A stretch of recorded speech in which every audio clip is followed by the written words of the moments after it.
With deep respect, we would like to honor and acknowledge the many sovereign nations across Canada whose treaty lands we are gathering on. For time immemorial, diverse nations have cared for these traditional territories in unceded lands. For this, we thank you. Karis, the Juno Awards, Music Counts, and Advance would like to take this time to acknowledge the deep pain felt by the Indigenous communities this past week. We offer our deepest condolences to the families of the 215 children whose lives were taken at the Kamloops Indian Residential School in British Columbia. We stand in solidarity with the Tecumloops to Secwepemc First Nation, all residential school survivors, and Indigenous communities across Canada.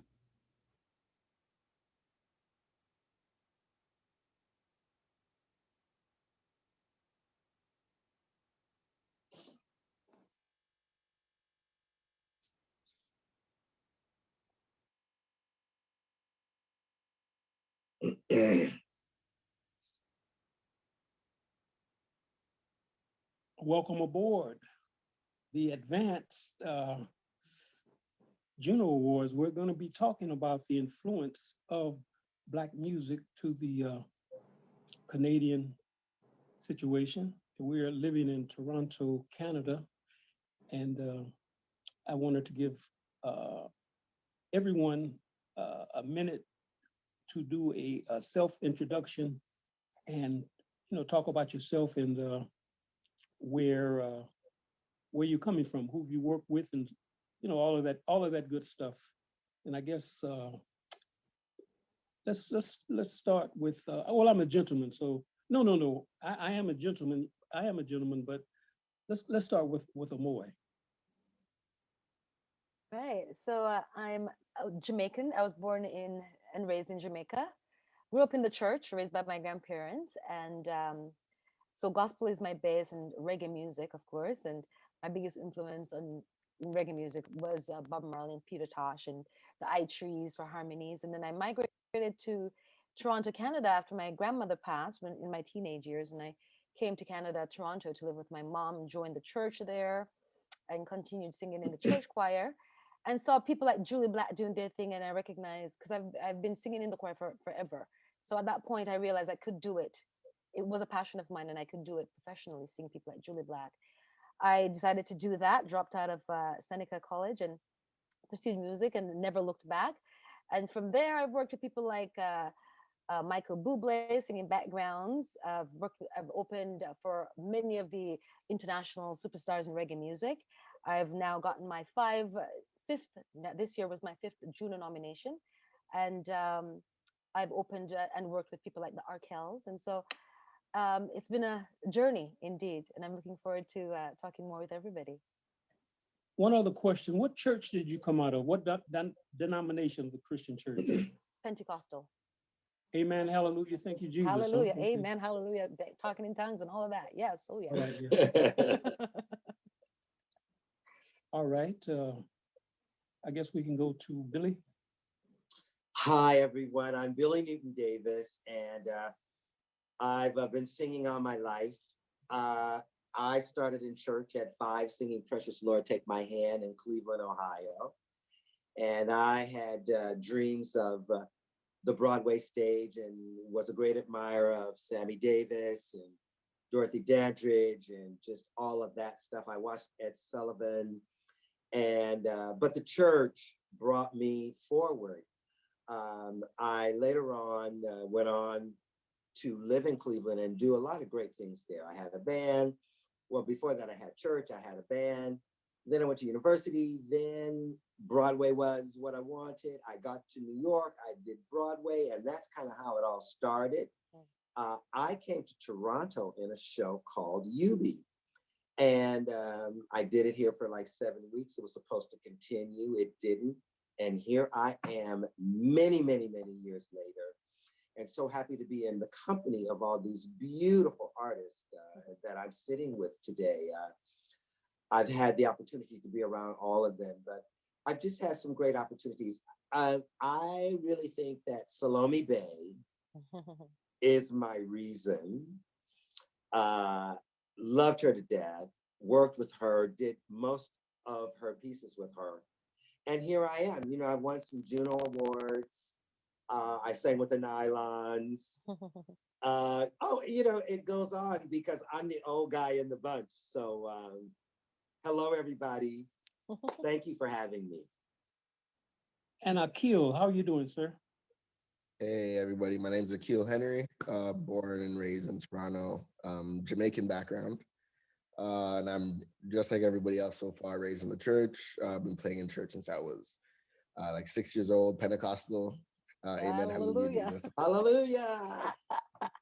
Um, so yeah, I'm a music producer. I've worked with Trey Songz, Ty Dolla $ign, Kidding, Tony Braxton, to name a few. And yeah, happy to be here. First JUNO nomination, producer of the year, which is great. Congratulations. Yes. Yeah, crazy. And also for another song by Savannah Ray Solid. So two nominations Nice. here. So yep, just happy to be here. So can we hear from Melanie? Yeah. Hi, my name is Melanie Durant. I'm a singer-songwriter from Toronto. I've been singing my whole life. I was humming before I was actually singing. So I can't say what age I started because I just came out singing like the frog. Hello, my baby. Hello, my honey. Like a crazy person. I sing. I sing with my mom. We do a Tina Turner, Donna Summer, Diana Ross and the Supremes tribute show. We do casinos and corporate parties. I've worked with Static Select. I've worked with Little X. I've opened for Jay-Z, 50 Cent, everybody and anybody, to be honest. I've worked with Jill Scott. I was in Rent. I'm Jamaican, Vincentian, Nova Scotian, Aboriginal, Irish, and Scottish. Yes, and I think that pretty much covers it all. I'll tell you a secret. My son, my son was he always had a picture of you, from the time he was a little bitty fellow. So I there were pictures of you in my house from the time long time ago. Yeah, well, not long time ago because you're not ancient like me, but my son, my son, he was a big, and still is a big fan of yours. I used to see you in Toronto. It was placed. What was it? Place. It was Chicken Deli. That's my mom. My mom was at the Chicken Deli, but we look the same. No, Yes, no, she no. did. I saw your mother at the Chicken Deli, not you. Yeah, you were too little then. Yeah, that's awesome. Yes, yes, yes, yes. Now, I guess we wanted all of you to name your favorite moment in your career so far. I can take that. My favorite moment in my whole career actually just happened when I released my single Listen off my brand new album Where I'm At. And Michael Jackson's guitar player reposted it and told everybody on his page, on his Instagram, to follow me and that I'm amazing. And I was crying for like a good hour because I was just so touched. And yeah, that's my favorite moment in my entire career up to date. That's awesome. Mine, I will say, is I was invited to perform at the Exit Festival in Serbia, and 3 times so far. But the first time, I remember they said my set time was going to be 5 a.m. in the morning. And I was like, 5 a.m.? Who is up at 5 a.m. to see the show at 5 a.m.? But yeah, they were like out when I came on stage, it was packed. I was shocked. These people were jumping up to reggae music and singing the lyrics to my songs at 5 a.m. in the morning. So that was a shock for me and a pleasant surprise. That was a great moment. Wow. I think there's so many, because I'm the old guy here. There's so many wonderful experiences. I really think that performing with Sammy Davis Jr. on Broadway, of all the things I did, it was something I wanted in my life and I got it. And I remember getting the gig because there's, winning Junos is a big deal. Having Celine Dion on my album was a big deal because everybody thought it was her album, but it was my album. but I think working with Sammy was the greatest joy after watching him on Ed Sullivan for all those years. You guys weren't born yet. Let me say that even geniuses makes mistakes, and I made a big mistake. I didn't. Dalton Higgins has not introduced himself. Right. Yeah, totally. Yeah, no worries. Yeah, so I'm glad to be here amongst a bunch of just super mega talented Black music practitioners.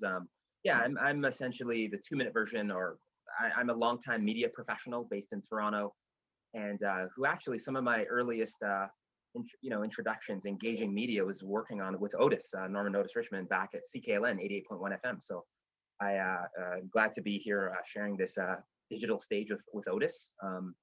I work as a publicist and a PR strategist. So I've managed publicity campaigns over the last decade for a wide range of artists.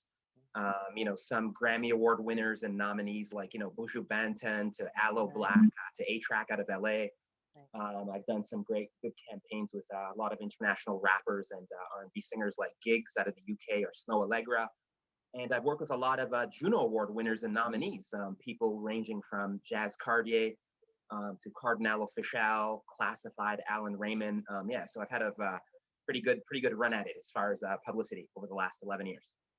And also some people also I've written 6 books. So some of the kids know me as the guy. Yeah. Some of the kids know me as the guy who wrote the book about Drake. So a lot of I've written 6 books. They're also libraries. Go take them out. Yeah, sure. And let's stay with you, Dalton. I wanted to ask you, what was the hardest moment of your career thus far?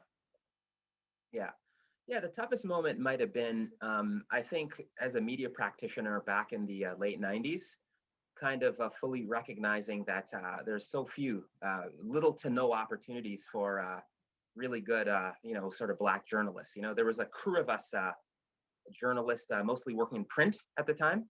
And we just sort of looked at the landscape, the Canadian media landscape, and we're like, there's like no opportunities here. So that meant having to get the hell out of Dodge and make moves in the US.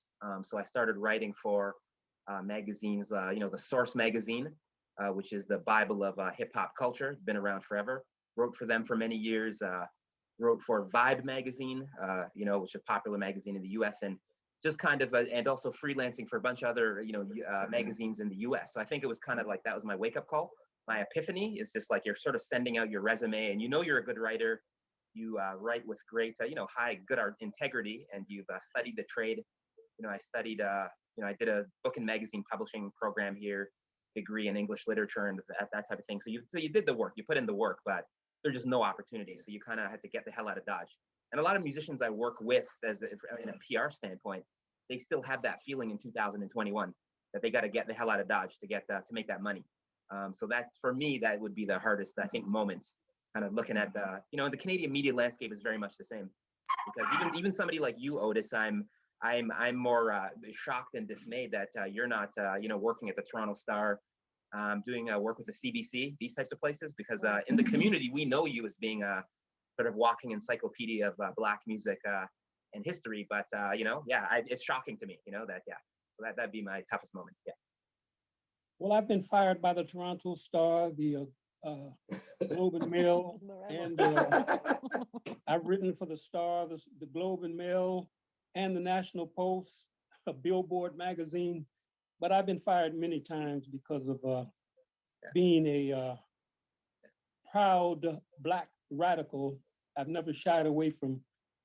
We don't get anything as Black people or as African people or people of color unless we take a stand. And unfortunately, for us as an individual, it doesn't pay off, but we do help a lot of other people. Could we discuss the roots of Black music in Canada and its impact on our national culture? Could we start with Billy?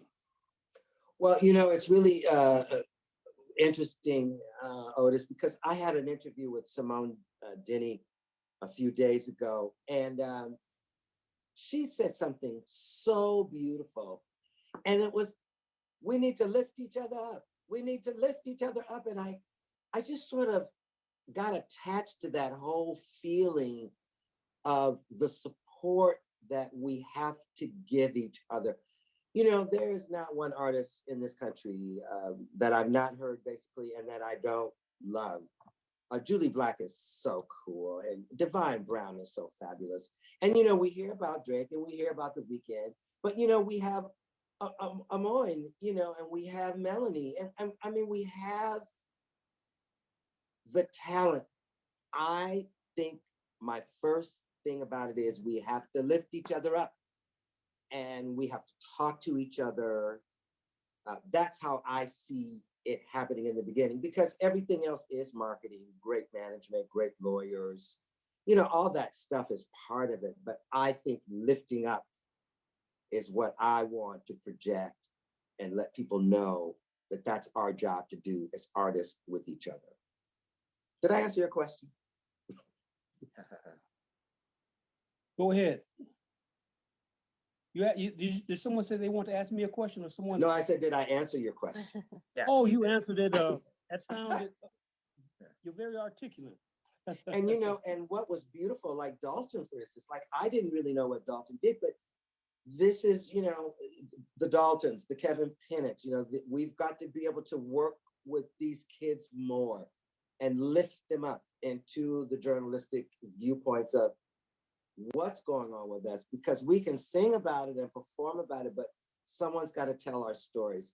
So that was very impressive, Dalton, what you said to me. Yeah, thank you. Thank you. Can we hear from Melanie? Yes. What was the question? Oh, the question was, what was your hardest moment of your career? I think the hardest moment of my career was getting shelved by Motown. When I got signed by Motown, it was so exciting, and everybody was so proud and excited for what was next, and then I got shelved. So that part wasn't exciting. But the strange thing is, upon signing the actual contract, I asked my lawyer, how do I get out of this? It's like I had a feeling, or I've seen other people get shelved, amazing talents get shelved, and I'm like, how did that happen? And how do I avoid that happening to me? So the answer was, the music is your intellectual property, and that never changes. The only thing that the label owns is this hard drive with the recordings. So after 5 years, you can re-record or do whatever you want. So yeah, that was the hardest moment. Put out a great song with Common too. You put out a great single with Common. I love that song. Yeah, Thank you Common so is one much. of my favorite rappers. I remember that single. Yeah, The great song. crazy thing about that is he actually asked to be on the song. I'm very, I guess, independent, and I don't like to ask for anything. I like to do stuff myself. So when I heard he wanted to be on the song, I was like, give the man the song, of course, give him the song. And then to add insult to injury, the producer accidentally erased it, so had to redo the music for. Yeah, it was crazy. Wow. Can we hear from Akil? The toughest moment, I would say, just breaking in. I feel like the industry is getting way bigger in Toronto, which is great. But it wasn't always like that, and it's not very clear where to start sometimes for people. So I feel like I was lucky meeting the right people and them helping. But at first, when I was just like graduating college, I was like, okay, where am I going to start? Like, where do I begin? So that was the toughest, but I was able to kind of just work with everybody to kind of get my way in, type thing. Were you able? Did you ever meet Big Griffey, or had he passed away when you started working with LA and Babyface? I've never met him. No, I started working with Babyface 2 years ago. Oh, okay. All right. Okay. Can we go to the? Can we discuss the roots of Black music in Canada and its impact on the national culture of Canada? Akil, if you wanted to deal with that. Oh, I'm sorry. Sorry, say that one more time. Could you talk about the roots of Black music in Canada and its impact on the national culture?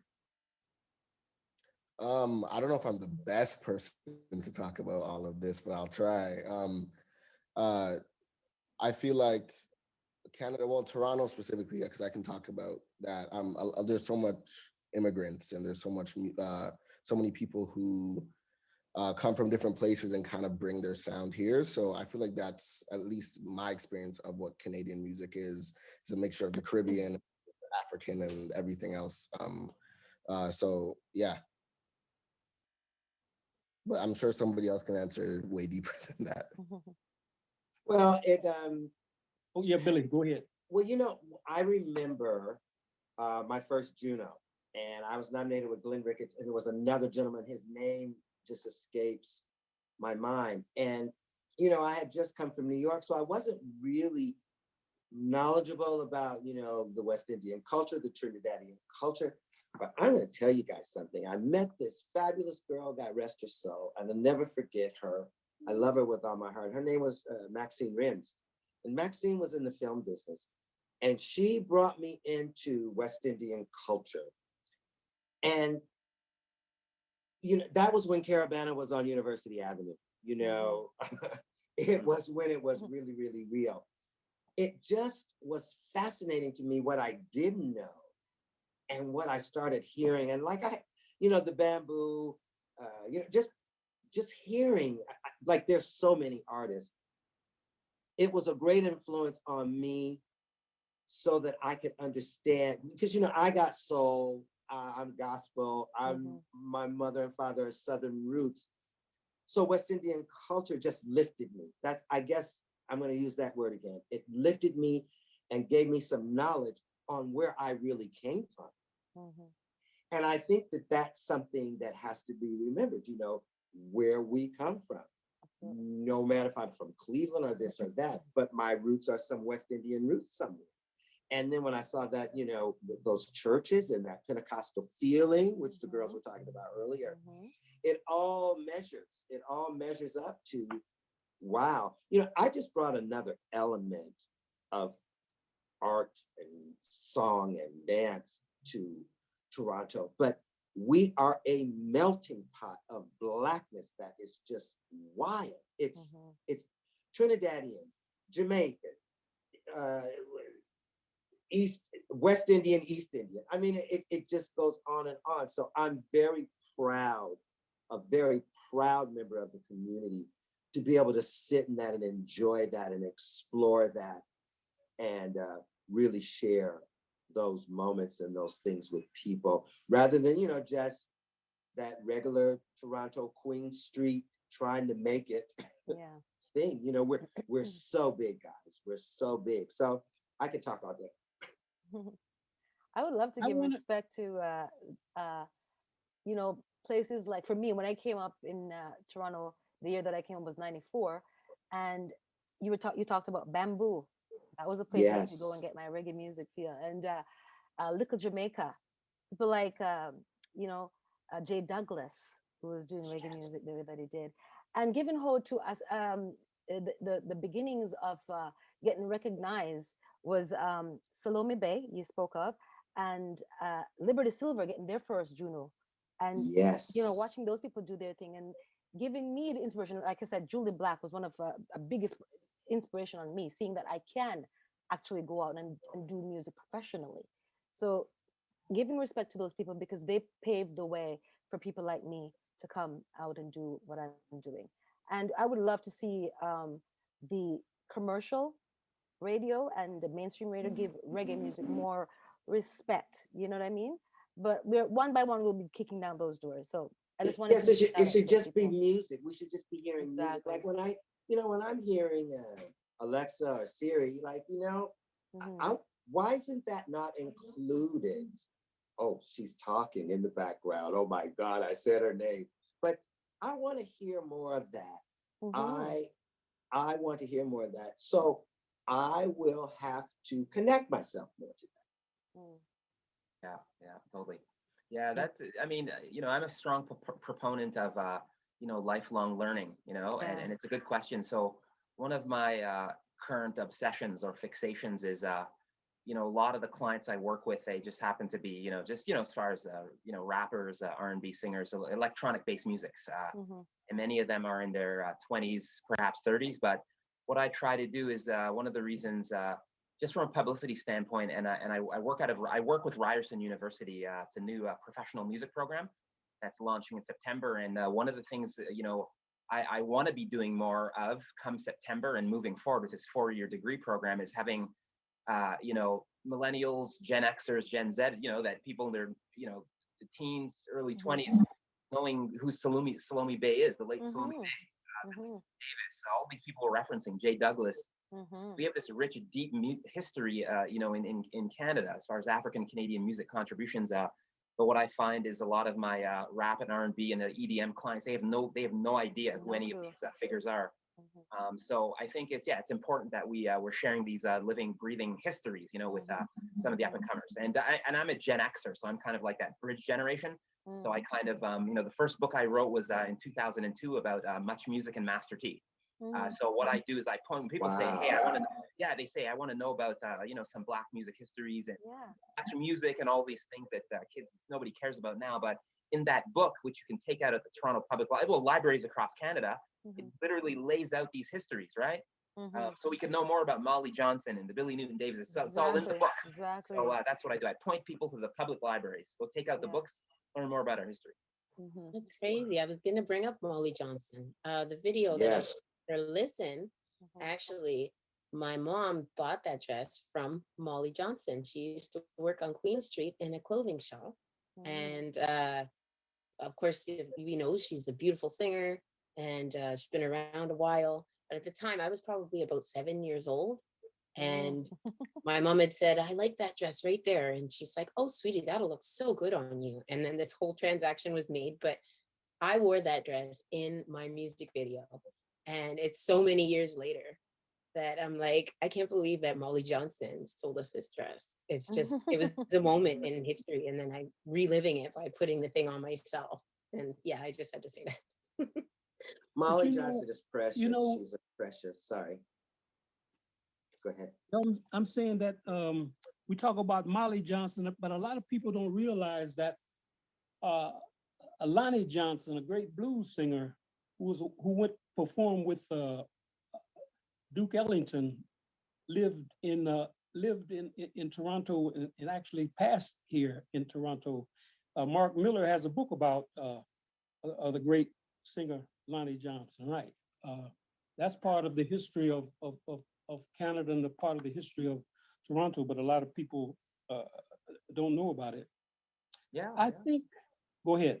Yeah, no, but this is it. This is why your voice is critical to all of this, Otis. Not just this event, but moving forward. Because so I was just talking to somebody yesterday about this idea. Like George Clinton, Parliament Fund, like he lived here in Mississauga and all this stuff. Rick James, like there are all these histories that like people don't know. You know what I mean? And I'm just like, yeah, that's why again at Ryerson University, like that's the program. I'm going to put together some courses that deal with all of this, and it's just crazy. Well, I wanted to let people know that I did an interview with Gary Scheider, the diaper man, Cosmic Slop, and he told me that Rick James auditioned for Parliament Funkadelic and he couldn't make the cut. Oh, wow! Yeah, that's I have that on tape, but he was not. He really respected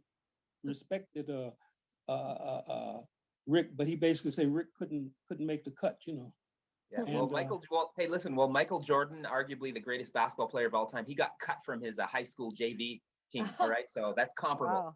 Wow. Well, Otis, I want to jump in on one little thing. Tabby Johnson sang with Rick James for years, toured with him. Now that's Molly's sister, and we need to talk about her. We need to talk about that. I mean, it's unbelievable, isn't it, guys? It is. Yeah.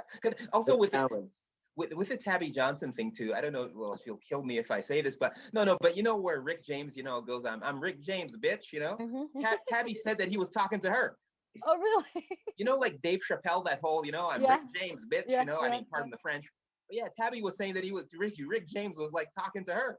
That's what she told me. Yeah. I believe, that she's got stories. Right.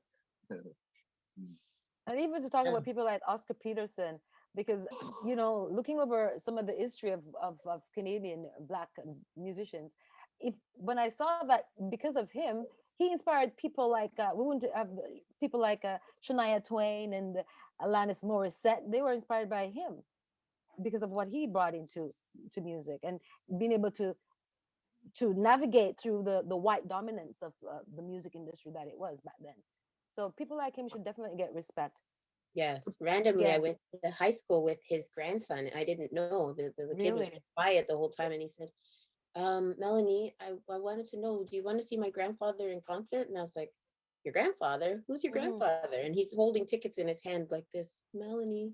And I was like, Oh, he said Oscar Peterson. I was like, what? I know. He gave me tickets for me and my mom to go see Oscar Peterson. I was so blown away. I was surprised he knew who Oscar Peterson was. I was like, Well, You oh, know, that's my Melanie, Oscar, granddad. Because I said, how do you know about that's my grand? Wow. I know, right? you know, Oscar Yes. Melanie, Peterson was a great Melanie. singer. As Go well. ahead. Oscar Peterson, yeah, there was a story that Nat King Cole told Oscar Peterson that if as long as he don't stick to the piano, don't be singing because Oscar was a great vocalist as well. Mm. Okay. Yeah, Oscar could he could sing. I mean, really sing. Wow. I think you can go on YouTube and check his vocals out. I'm gonna have to do that. I'm gonna have to do Wonderful. that. Yeah. Yeah, me too. Somebody, Billy Newton, Well, I Billy wanted to Newton. say to Melanie, your Hmm. mom, she's a diva. I yes. mean, she's brilliant. And, you know, I know the Tina Turner thing and all that stuff, but your mom is a brilliant actress, brilliant television and film actress. I mean, and she's beautiful, of course. And of course, she can Absolutely. sing. Hmm. But, you know, I think Karen is just the bomb as well. Like I said, it just keeps going and it keeps And a going. fierce performer as well. She's got that stage presence as well, just like J Dog. Unbelievable. Yeah, Yes. they command that stage. Lots to Thank learn And you from know, the them. funny thing about her doing Tina Turner, it was great that she did Tina Turner, but I always saw Karen killing it. She just always killed it. And she she had kills it in to. everything. Pardon? She had to. There was Mhm. only so Yeah. much room. They only let so many of us in at one time. Right. At one Yeah. point, she was writing original music and trying to like get a record deal, Mhm. and they said, "We already got a black person. It was Liberty." It's like we Mhm. already got one of those. It's like Mm. wow, and had overheard a conversation between white execs, and they had a saying that they thought was very amusing: "If it's black, throw it back." Really? Really, Wow. Wow. really. Yeah. Huh. Well, Oh, but the thing is, the Can question. can we go ahead, finish your thought, Dalton. I Yeah, have yeah, no, another. just this idea.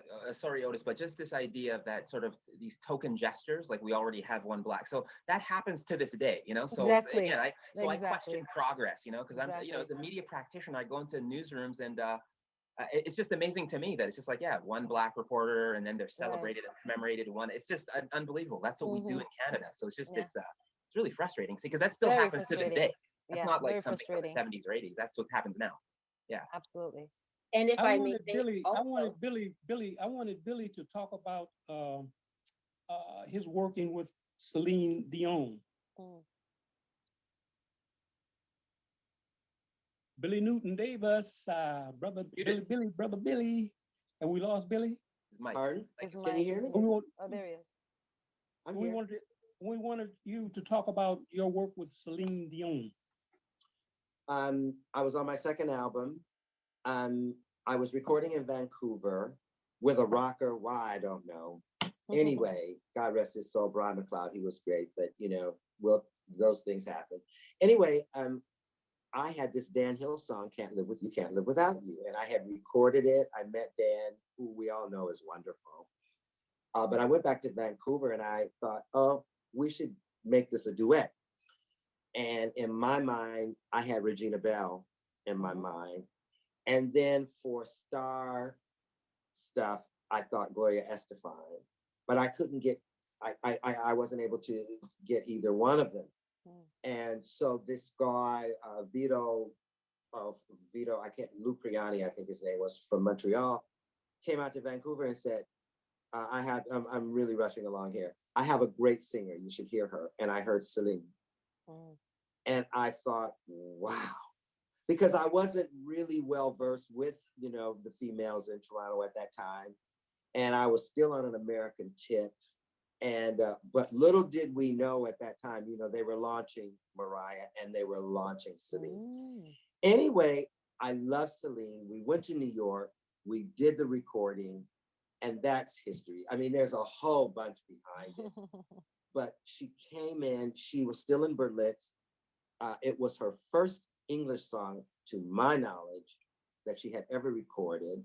But I was happy to have her at that time, and it was a match.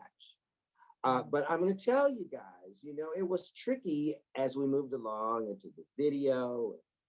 You know, it Can't Live With You as a romantic song. They separated us. And, you know, there was a lot of separation, let's just say.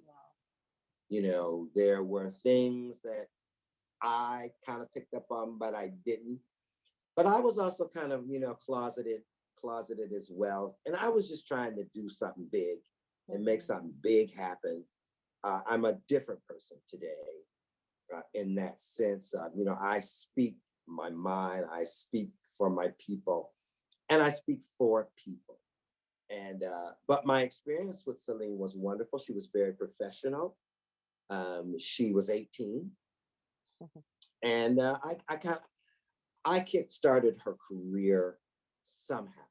You know, I don't want to just pat too much back there, but I kick-started that. But from that point, she was launched. I wasn't. So I think I'll end it there. And let's talk about the significance of iconic artists and how they've influenced the current artists. Let's start with Michie Mee, Liberty, and Salome Bay.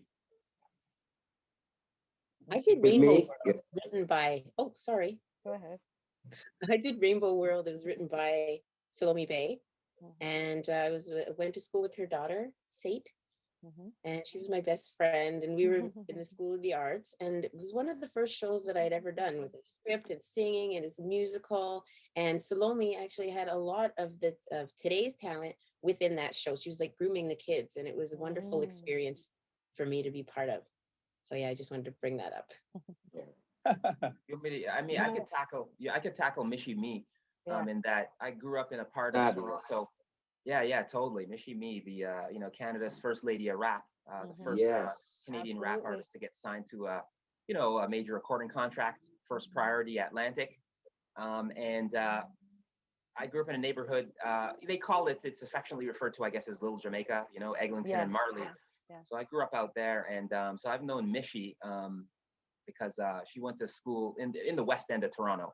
You know, C.R. Marchant, Weston Collegiate, and I went to school out there. So I've known her, you know, even before she was rapping, to be honest. You know what I mean?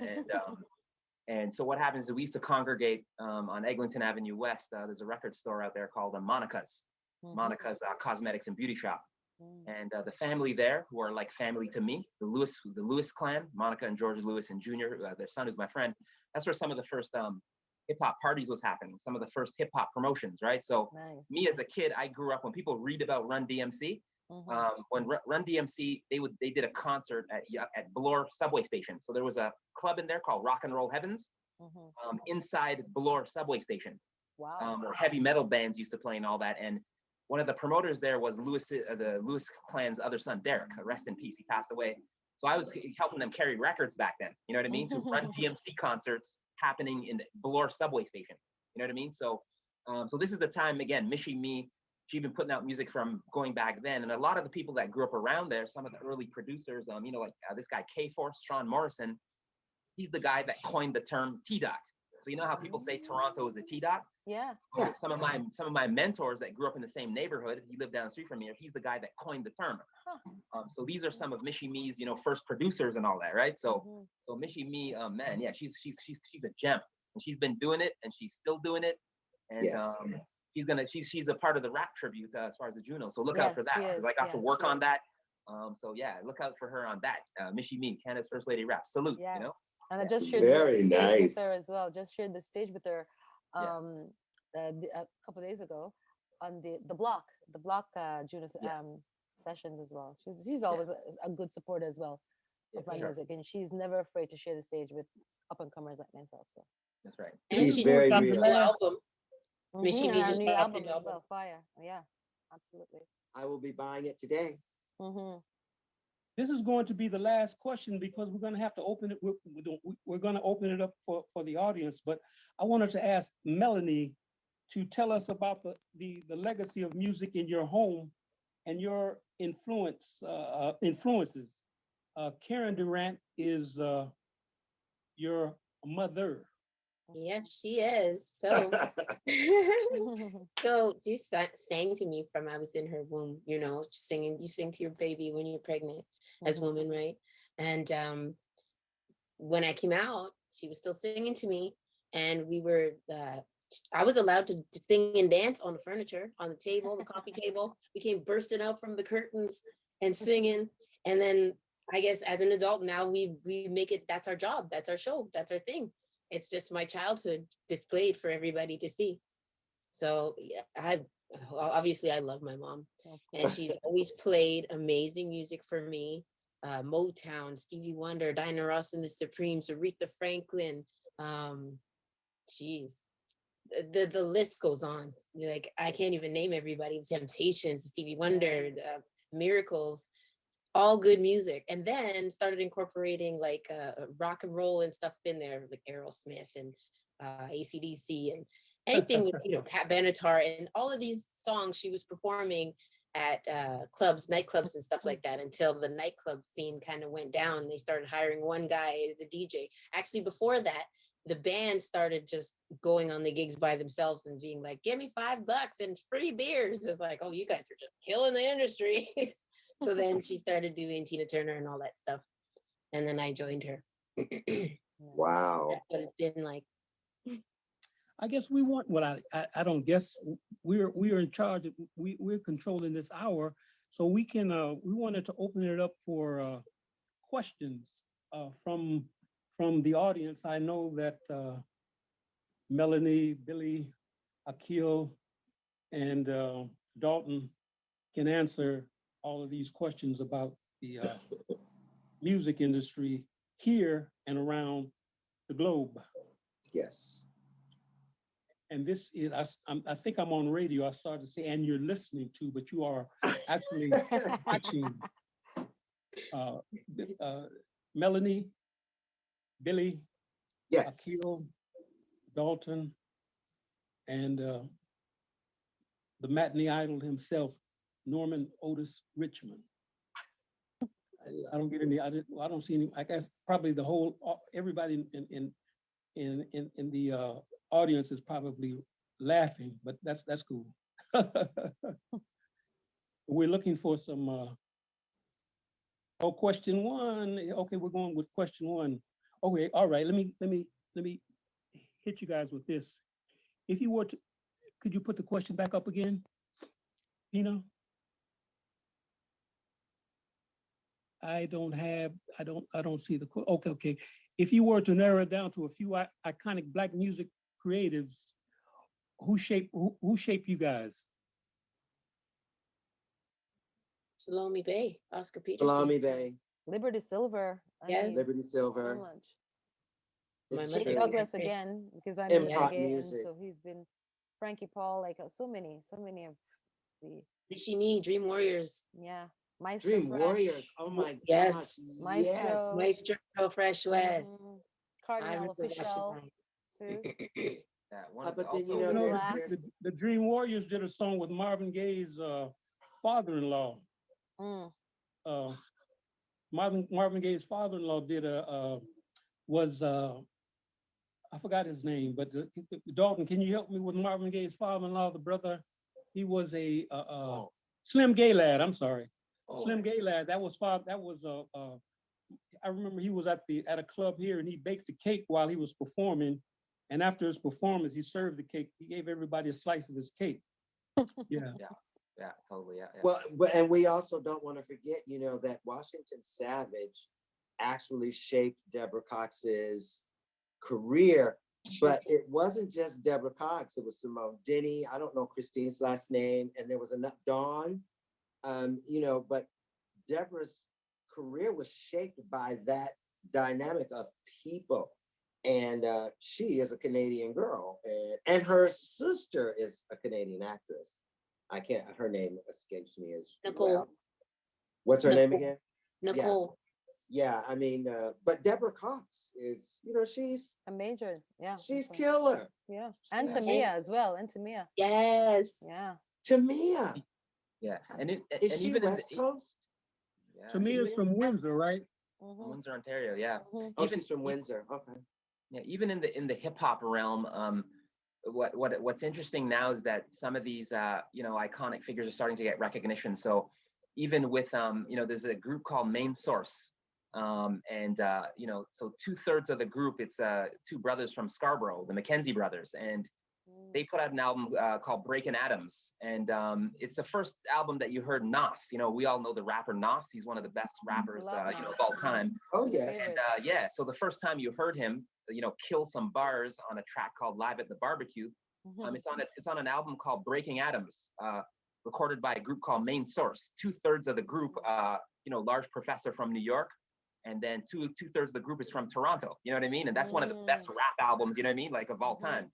And yeah, it's the first time you heard Nas, and Nas killed it. And then just did. so look it up, please. It's an album called Breaking Atoms. The song is called Live at the Barbecue, but a lot of people don't know that it's two Canadian kids that's attached to that album. One of the Wow. greatest rap albums of all time. Wow. Right? So these are the types of things that now we're starting to recognize. These hidden sort of gems of Canadian Black Yeah. music history. Yeah. Well, yeah, I mean the Jackie Richardsons, the Kim Richardsons, the Shakira Saida. Shakira is like a Shakira, blues Yes. yes. Oh, diva. she's amazing. She's a blues Yes. diva, and I mean she really took it on. I didn't take blues on. I take R&B on, but Mhm. Shakira took on. But Sate and Tuku Love me some Matthews, Sate. Mhm. they shaped the industry. Mhm. A guy in LA, by the way, Mishka, who left us, but he loves our scene. And I know I think a lot of people move to LA, they miss us. they don't want to admit it, but they miss us. I chose not to go to LA. And Billy, that's And I respect left, to people and, like and I Drake left and what LA. Drake has done for the music industry too. Like Drake is just taking it to another level. Oh, he's Another fabulous. level. Like you can't not talk about. But the Drake. weekend is And the weekend, yeah. I was looking at that show he did halftime. It killed. I mean, really, it killed. It was very uniquely different. Mhm. It's solid. He is an original of that moment. Of his moment, he is original. Has anyone heard the Temptations cover of the Weeknd's song, Earned Oh. It? No. Really? Oh. Love, Really? I mean, yeah, Cherry Weeks sing it. It's a Really? beautiful, beautiful, beautiful song. Wow, I have to check that out. Yeah. I have to check that out. It's, Billy, you mentioned working with Glenn Ricketts, the reggae singer, right? Well, his son. Mm. That's where we're going. I mean, Glenn is a phenomenal, but his dad, I mean, Glenn Ricketts is killer singer, killer. I miss And so is his son, Glenn Lewis. Lewis, I just. I'm sorry, yeah, Glenn Lewis, Glenn Ricketts, two Glens, but monster Yeah. vocalist. Well, Glenn Ricketts is my brother. He took a plane from Los Angeles with my mother, and they talked all the way from Los Angeles to Toronto. And Glenn asked my mother who was she going to see. She says Norman Richmond, and Glenn hit the ceiling and said, "That's one of my best friends." And Oh wow! me and Glenn, well, I guess we still are inseparable. But Glenn is in Jamaica, Kingston now. Yes. Smart. I think we are beginning to run out of time. But is there any more questions? We're not running out of time yet, are we? I see there's one question here in the group. The question is, how did Black music get to the point where Justin Bieber and Shawn Mendes are influenced by it? Yeah, go ahead and answer. Who wants to answer that? Yeah, I You can want start. I mean, I'll say within a couple seconds. I mean, rap music and R&B are the most streamed musics of today and have been for the past what is it? I think 5 years. So our musics are consumed more so than anyone else. So what that means is that non-Black musicians and music practitioners are wanna, Black music come latelys are gonna want to sort of cash in on that. So that's what I see happening. So what happens too is there's a lot of appropriation that happens. Yeah. A lot of sort of people taking the art form. You're getting sort of a watered down version of it. That's what I see with some of Justin Bieber's output. Some of it is okay, but some of it just sounds like watered down R&B and soul music that I grew up listening to. But that's what I would say. Everybody's trying. It's a cash grab now. That's the gold rush. Black music is the new gold rush. And So it's been going on for years. They've been doing that for years, and so it's I a think And little I bit mean, and we need years to realize and that the years. first crossover music was calypso, and Harry Belafonte, the first million, apparently the first million selling album was Harry Belafonte's song album, I guess, Calypso. And Calypso gets no respect. It's not the JUNO Awards. So I don't think they don't have a Calypso award in a category in the Junos yet. That's and we were fighting for that many moons ago. Yeah. Well, we need to fight. We need to fight for that category, guys. And whatever we have to do, I'm in to do it and help you do it. All right, now let me know what you need. This is the last question. What is the future of Black music in Canada? Well, hopefully we get on the mainstream stations and we get support from, the big moguls and stuff like that. And that we get hired to be on the boards, to have a voice within these rooms to empower more Black artists. Yes, and enforce change. You're right. And I'd like to see at the Junos to get some television time and to see more people that look like us being featured. And like commercials and pictures and images, of us. And I mean hosting. And that too. Yeah. Hosting. 100% important. Yeah. So I'm here to lift all of you all up to do that, and you just tell me what to do. I'm going to do some research myself, but this Calypso category I think is very, very important because I think that the West Indian culture is, it's bigger than the R&B thing when you kind of think about it, because it is what it is. And I think we copycat a lot of the US stuff, but you cannot copycat West Indian music or culture. Mainstream radio just needs to give our music, like the Caribbean music, reggae and calypso, and soca and all of that, just more respect, more love, because put some respect on it. Yeah, we're worthy just as any other genre. You know what I mean? Yes. Yeah, because the Caravana brings in more money than anything else. Exactly. And like Denim Jolly used to always say, the only thing that the Caribbean community gets, you guys can sell the patties and the water. Right. And we'll take the hotels, the airlines, the whole thing. I hate to sound so militant, but that's just me. And I don't think that's militant at all. It's so true. That's facts. And one part of the future is with awards shows is like the Juno Awards is splitting up of categories, so there's more opportunity. So it's kind of like with the rap recording of the year. So it's one category at the Juno Awards that's supposed to accommodate everything having to do with rap music in Canada. Whereas the Grammy Awards, they have 4 different categories for rap music, rap performance, rap album, rap. So that's the future. And the Juno Awards actually did it this year with the R&B category. Typically it's just the one category for, best R&B and soul, but now it's 2 categories. So there's more opportunities to celebrate more Black artists, right? So that's the future, definitely. And there is a movement afoot to get the category, so we have more, split the categories up a bit more.